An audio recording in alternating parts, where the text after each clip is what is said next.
So anyway, right, the Dragon Age tie-in novels. So we have The Stolen Throne and The Calling, which are both sort of prologues to Dragon Age Origins. We have Asunder, which is actually a follow-up to Dragon Age 2. There's also Last Flight, which was written by, I can't remember the writer. It was somebody who's not like a writer on the series. It's like they farmed it out to an author. Which is actually about the fourth Blight, which is the Blight that happened 400 years before this one, the last Blight, and also the extinction of the Griffins, which is interesting, has a lot of interesting Grey Warden lore, though it hasn't necessarily had any much direct influence on the franchise yet. And then there's The Masked Empire, which was written by Patrick Weeks, which is about Orlais and the lead up to Dragon Age Inquisition, the events of Dragon Age Inquisition. We have recently gotten our very first taste of sort of post Dragon Age Inquisition Dragon Age stuff with a tie-in comic that's currently ongoing, which is called, let me look it up. I'm gonna look it up really quick.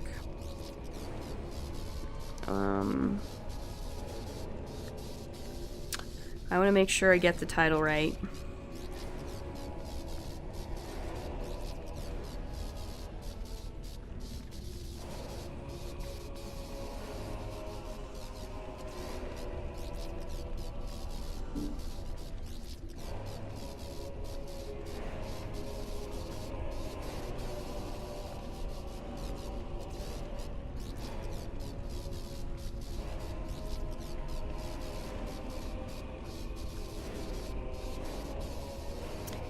There's been several.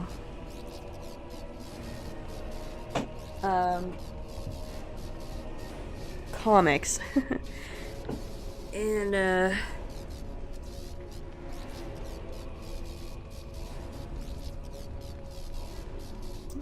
Mage Killer was one. Alright, it's Knight Errant, that's what it's called. So, Dragon Age Knight Errant is the current comic series that's currently running. It's got two issues so far. And I think there's going to be 5 in total. And yeah, it's literally the first post-Dragon Age Inquisition canon, so to speak, that we've gotten. It's really interesting so far. But anyway, I definitely, honestly, I find most of the Dragon Age tie-ins to be pretty good. The novels and the comics are pretty good, so, you know. Unlike the Mass Effect ones, which are kind of shady. Anyway, here's the mother. Let's finish this, right? If it isn't the hero of the hour, the slayer of the mighty father, come to claim a reward. Oh, what a delicious day. This is the mother, surely. A disgusting thing of evil and hate. Yes, indeed. What is that? By the ancestors, do all brood mothers smell this bad? Am I not beautiful?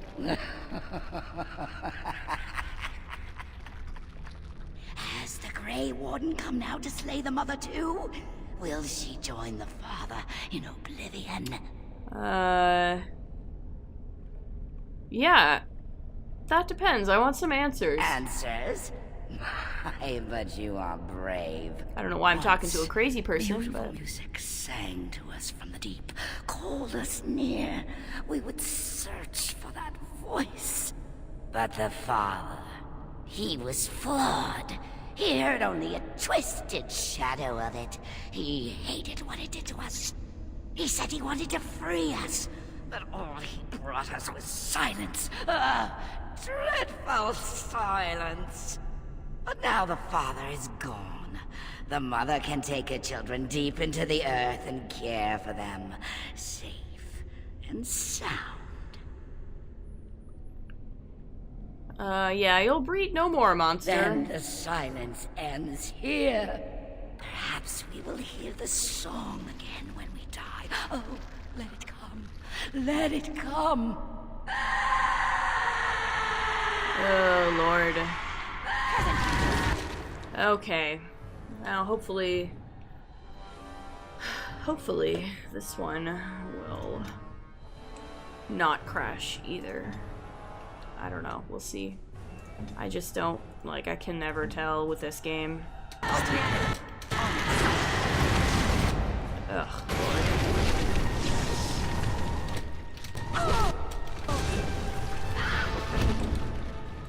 Let's get started.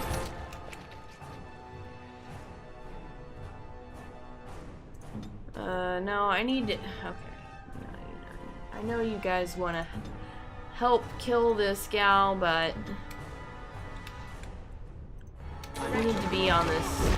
Oh, boy. Okay. Right.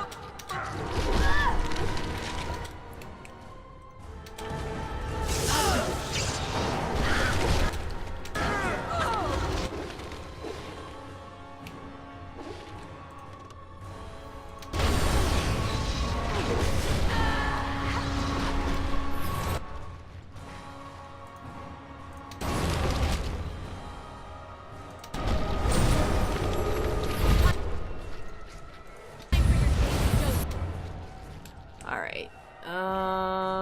Right. So.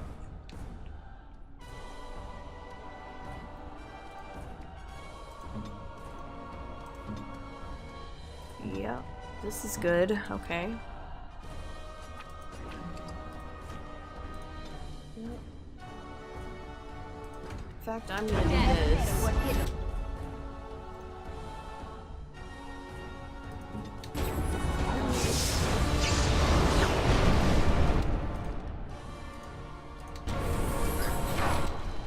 Nathaniel, can you? Okay.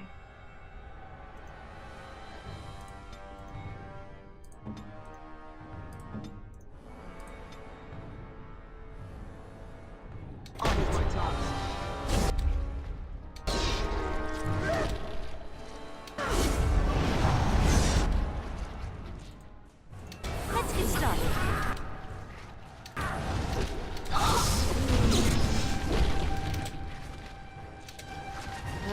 Lordy. Okay.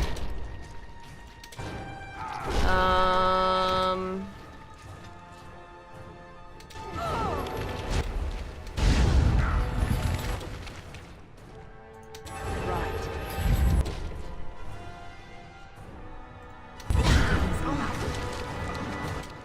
Okay, okay.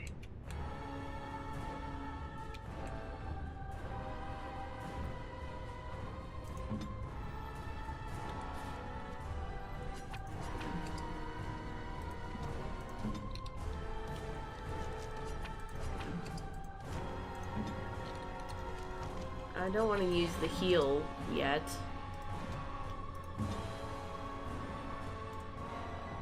Let's get started.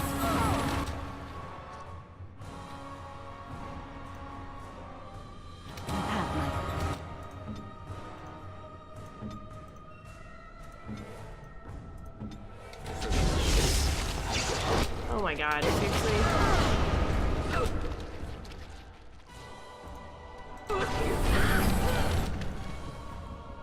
Let's get started. Surrender! And will be merciful!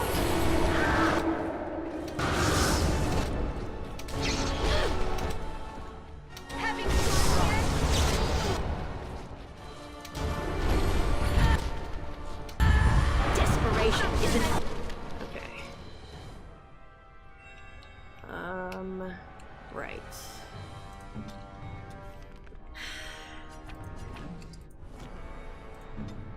I'm gonna feel pain.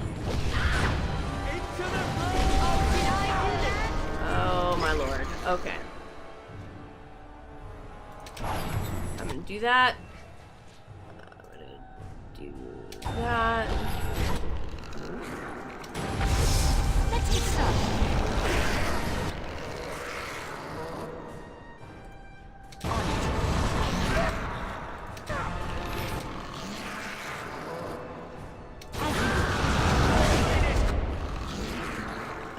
No, you know, let's just smack this one.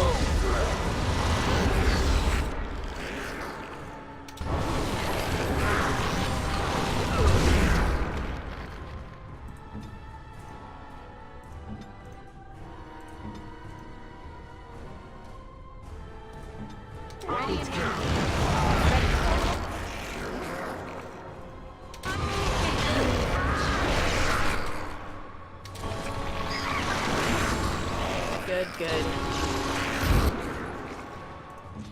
Are we all on the same? No, we're not. Of course we're not. Why would we all be on the same one? Okay.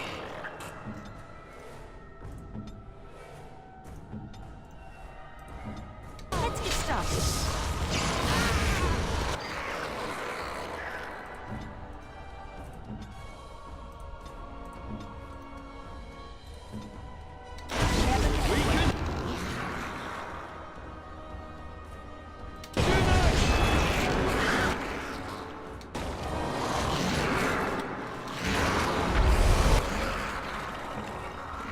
This one now.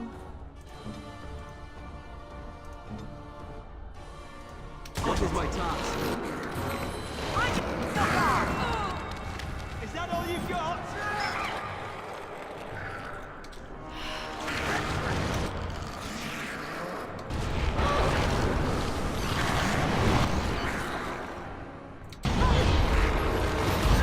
I can never remember if I need to, like, kill these ads.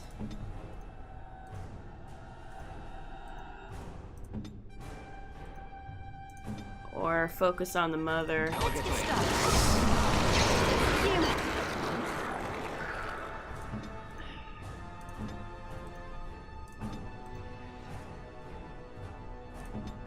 it coming.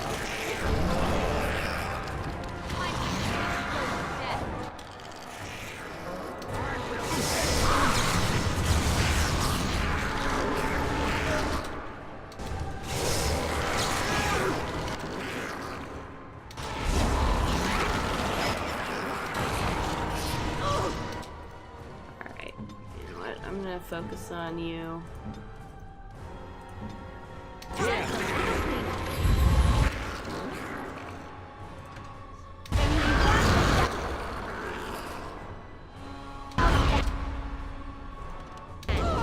not gonna waste my heal.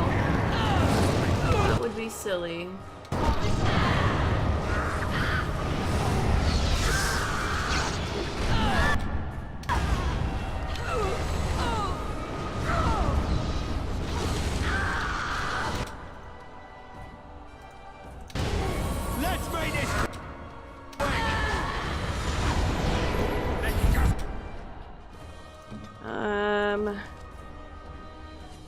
Can you take a health poultice?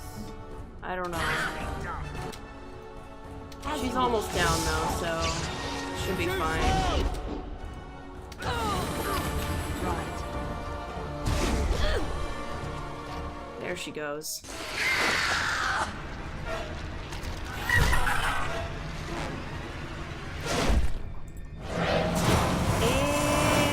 Glad that mages get an actual magical, get a special magical killing blow as opposed to the the archdemon, right? Which is where no matter who you are, you pick up a sword. But yeah, so there she goes. That's it, and now we're just walking away like you do.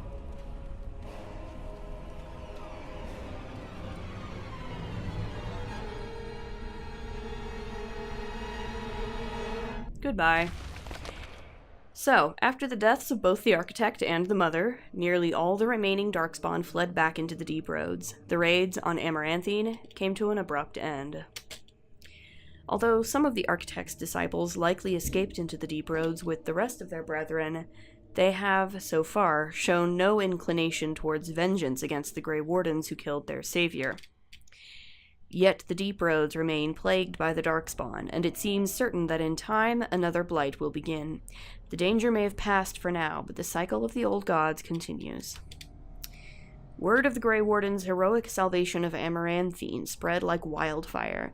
When the magnitude of the losses at Vigil's Keep came to light, sympathy drove generous donations from all over Ferelden into the region's coffers. Amaranthine was restored to her former glory within a year, Vigil's Keep in 5. Because of the Warden's support for law and order in Amaranthine, Constable Aidan and his men were able to distribute the smugglers' goods to the battered survivors in the grueling days that followed the Darkspawn defeat. Although the war devastated many farms in the Arling, all agreed the loss would have been greater without soldiers for protection. The farmholders developed a certain reverence for the Warden commander, as well as an ongoing reliance on the Grey Wardens for order and protection. Vigil's Keep stood alone against a horde of Darkspawn. The Mother's forces outnumbered the Vigil's defenders many times over. But the sturdy dwarven walls proved impervious to any boulder an ogre could throw. The Vigil soldiers, clad in silverite, each felled a dozen Darkspawn before they died. The Vigil held one night, then 2, then a week, and eventually the attacking horde broke upon her walls. The keep developed an almost mythic reputation, the few survivors immortalized in song and legend. The Vigil became a trading hub that would eventually eclipse the city of Amaranthine, with traders reassured by guards continually patrolling the pilgrim's path. But prosperity bred scheming and treachery between merchants and nobles, testing the commander's patience for years to come. Peace allowed the Wardens to replenish their numbers. Soon, Vigil's Keep bore a capable army with Wardens at its core. From their ranks emerged new heroes to challenge threats to Amaranthine and all of Ferelden. Through taxes and levies, the Vigil was rebuilt. Years later, Voldric Glavenack stood on the battlements and pronounced that the defenses were acceptable. He would never speak more highly of any human engineering. Some nobles claimed the Grey Wardens were involved in Ban Esmeralda's disappearance on the eve of the final battle against the Darkspawn. Dark whispers hint that a conspiracy to oust the Wardens from Amaranthine is still afoot. Yeah, because I didn't deal with that quest at all. Alright, among the many legends that the Vigil spawned was one of the great heroes of the next age, a shepherder turned soldier by the name of Sir Alec the Valiant, who eventually founded an order of knights that lasted 1,000 years. Crazy. The commander's blade, Vigilance, crafted from the bones of an ancient dragon, was boldly stolen by Antivan crows. The blade changed hands many times thereafter, with some master swordsmen pursuing the weapon their entire lives. Some claim that this legendary blade has had a life of its own, and that its power is steadily growing. Geez, Master Wade, you sure made your mark. Dworkin Glavenack further refined his lyrium sand explosives, but left the Warden's employ after Kunari mercenaries tried to assassinate him. Although the dwarven bombardier took his secrets with him, the learned say he left clues for others to follow in his footsteps. Oh dear. The Vigil's soldiers, wearing the distinctive silverite armor that Master Wade crafted, came to be known as the Silver Order. Under the tutelage of the Wardens, the Silver Order developed into one of Ferelden's most revered military forces, a lasting memory of the Vigil's famous commander. With Valana and the Architect gone from the region, the Pilgrim's Path began to see traffic again. The massacre of the militiamen and the merchants, however, led to hostilities between the neighboring human settlements and any Dalish clans that passed by. One human villager soon kidnapped and murdered a Dalish child. The clans reacted by giving the Wending Wood a wide berth, but both sides know that at some point the elves will return for revenge. A few years after Kal Hirol was emptied of Darkspawn, Orzammar began sending expeditions to rediscover the knowledge of smithing that had been lost within the Taig. Eventually, House Helmi decided that Kal Hirol was too important to be abandoned. At a tremendous cost of dwarven lives, they cleared the tunnels leading to Kal Hirol of all Darkspawn, making the road between Orzammar and the fortress safe again. Kal Hirol was reclaimed for Orzammar once and for all. As promised, Voldric and Dworkin presented Orzammar's Shaperit with a stone marker that told of how Kal Hirol's castless had taken up arms against the Darkspawn. The commander of the Grey was invited to Orzammar as a guest of honor at a feast commemorating the defenders of Kal Hirol. The Shaper read the names of the castless off the marker, then presided over a ceremony to return them to the stone as befitted warriors of their stature. In time, the Arling began to forget the tales of apparitions in the Black Marsh, and ever so slowly, settlers drifted into the region. Scholars said the veil was still thin, and thus the area still dangerous, but the people only cared that there were no longer frightened whispers in the shadows. The village was slowly rebuilt. Twice the Baroness's mansion was rebuilt and occupied, once by a wealthy merchant and another time by an Orlesian mage. Both died mysteriously. Afterwards, the mansion was torn down completely and the site left untouched. The survivors of the siege at Vigil's Keep hailed Anders and his magic for holding back hundreds of the assaulting Darkspawn. In the ensuing victory celebration, the men dragged the mage to the fire to engage him in a drinking contest. Anders lost. Anders remained with the Grey Wardens a few years longer, training the Order's next generation of mages. But when the Circle Tower called on him to deliver a lecture on the nature of the Architect, much to the Templars' dismay, Anders told the commander of the Grey that his time with the Wardens was over. And yet, not 2 months later, Anders returned to the Order, ever after the Wardens were his home and his lasting companions. Yeah, that's gonna get retconned. The thing with this game, to keep in mind, especially about the epilogue slides in this game, is that they, when they made this game, they didn't necessarily think that they were going to be making any more, right? They had no idea that they were going to be making sequels to this game. So they kind of go pretty far afield in the epilogue slides sometimes, and some of it is just going to get retconned because they ended up making sequels. When the walls of Vigil's Keep were breached, the surviving defenders watched in horror as a section of stone collapsed upon Volana.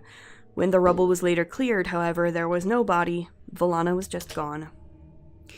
Over the next years, Nathaniel dedicated himself to the Order and to clearing the blemishes on his family's name.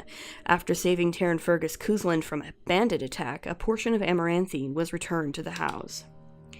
Nathaniel passed the holding to Delilah's son, and when a new castle was eventually built there, a statue of Nathaniel was erected in its courtyard. Justice served the Grey Wardens for many years, remaining in touch with Aura, the widow of Kristoff. She grew uncomfortable with the body's decay, however, and the day she told Justice she could see him no longer was the day he left the Order. Justice wished his comrades well, then Kristoff's body slumped to the ground, dead. Aura finally had a body to mourn. If the spirit itself remains alive, it has not shown itself. Although Sigrun seemed intent on leaving for her calling, departing for the deep roads to finish what she started in Kal Hirol, the Warden Commander had a knack for finding important and absolutely urgent things to occupy the dwarf. And so Sigrun delayed her long walk into the darkness for several decades, even though she never stopped cracking jokes about needing to throw herself at death. At Vigil's Keep, Oghren rallied a last-minute defense of the gate, taking on 2 ogres simultaneously to allow others time to regain the courtyard. He eventually passed out from blood loss, and when he awoke weeks later, nobody was more surprised than he to discover he had been credited as a hero. Oghren continued to regale young Warden recruits with tales of his prowess in both battle and bed. His drinking games prompted at least one recruit to declare that she'd rather reattempt the joining than lift another mug. At the Warden Commander's urging, Oghren took a more active role in his child's life. He visited Felsi often and wrote letters, which the Warden Commander graciously proofread, nearly every week. As for the savior of Ferelden, she did not remain as commander of the Grey for long. The Darkspawn were no longer a real concern, the blight well and truly over. It was time for her to move on. Some claimed she returned to Alistair, her true love, and a life far away from both Ferelden and the royal court. Some say that she served the Grey Wardens elsewhere, Alistair at her side, or that the two of them were seen often at the palace in Denerim. Again, this is a really vague sort of thing that covers all the possible endings, whether you have Alistair as king, or whether you kept him as a Grey Warden, or whatever. So, that's it. They're departed, or whatever. Yeah, sure, okay, fine. That's fine. Whatever. And now the credits roll. So yeah, that's Awakening. It's interesting. It's all right. The giving you a bunch of new companions thing for what amounts to be a 10-hour expansion doesn't really give you the opportunity to dig in deep to the characters the way that I would want. I think that's really its biggest downfall for me. Because otherwise, I mean, it really is just an other than that, it really is just an extension of Origins, right?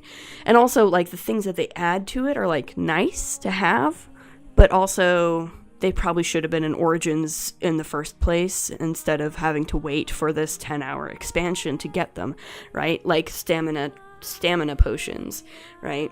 That's a really obvious thing that probably should have been in Origins to start with, and it's kind of weird that, like, you only get it in Awakening, where its usefulness is a lot more limited than it would have been in the bigger game. Same with, like, rune crafting, right? Rune crafting is, like, the system itself isn't too bad.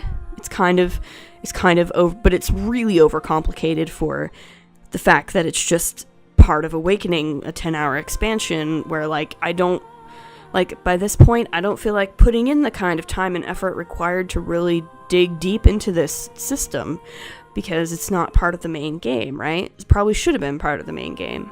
So that's kind of silly. The other thing that I think is that you level too much. Like, by the time the end of the game comes, like, I have so many skills that I'm just not using because you're leveling so much.